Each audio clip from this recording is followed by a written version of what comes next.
Remember in Pennsylvania, she's like, it's really chilly out. I'm like, oh my God, wait till January. It hit like a gut punch.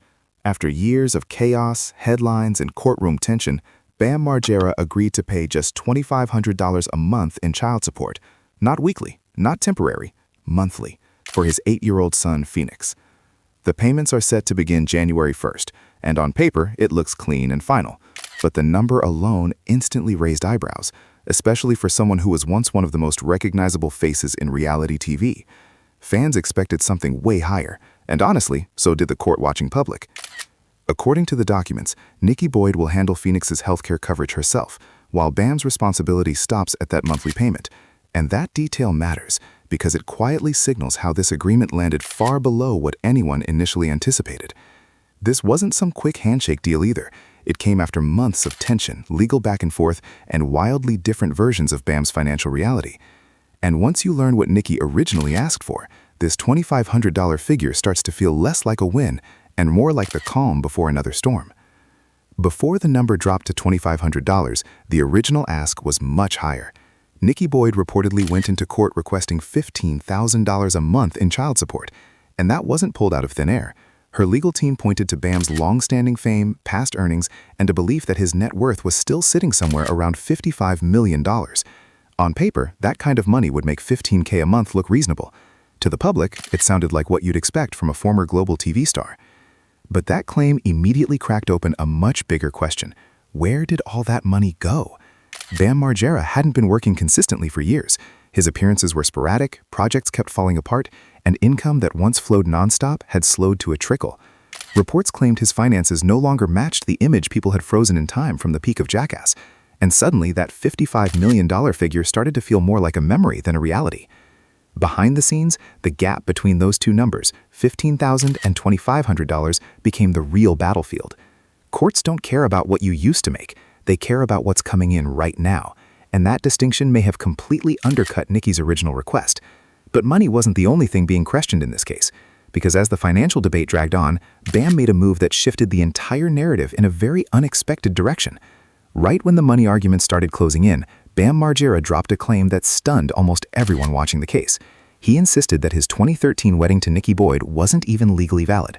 According to Bam, they said "I do" in Iceland, a country where neither of them were residents and never completed the proper paperwork back in the US. In his eyes, that meant the marriage simply didn't count.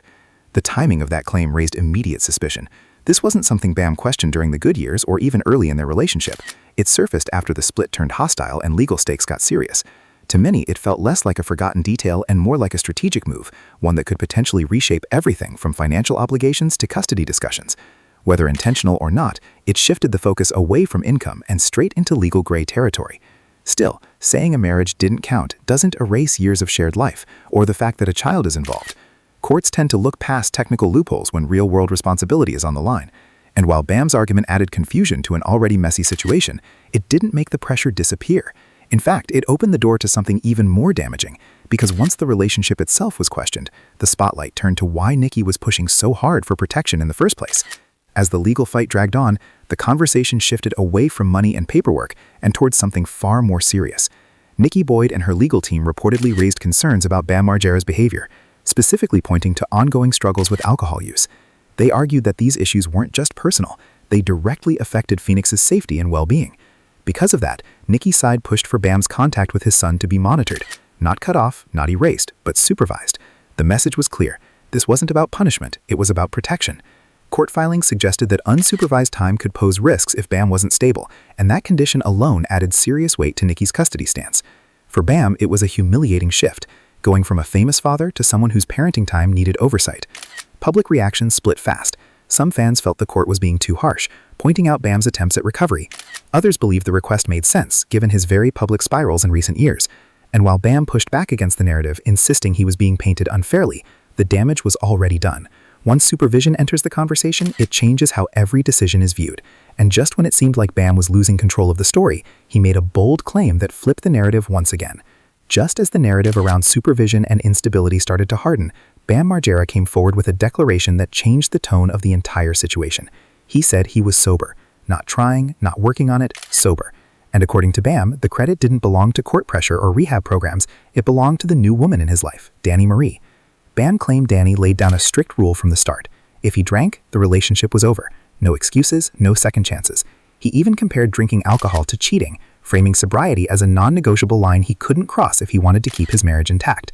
To supporters, it sounded like the structure Bam had always been missing. To skeptics, it felt like another sudden turnaround in a long pattern of promises. The timing raised questions.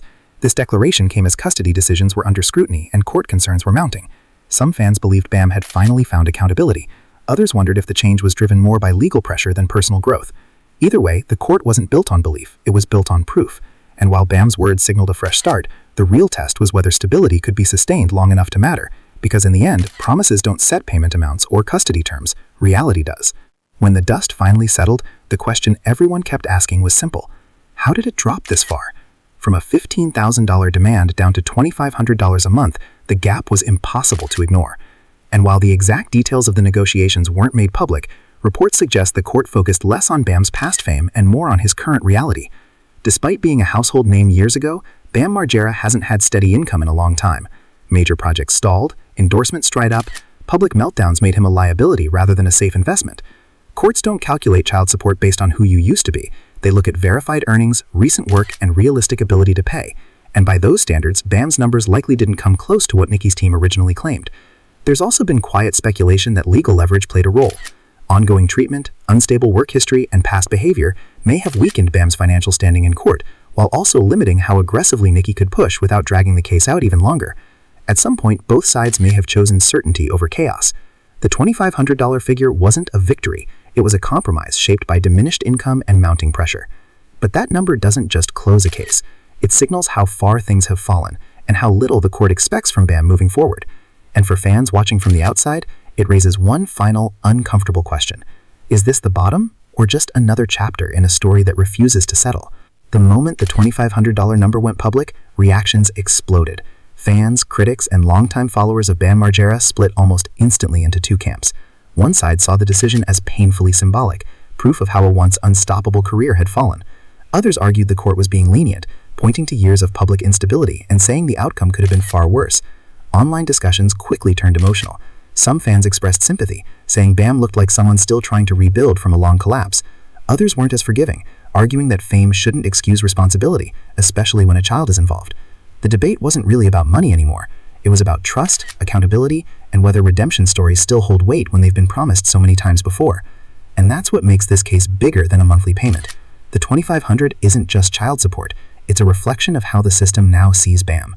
Not as a cultural icon, not as a wildcard star, but as someone whose credibility has been worn down by years of chaos.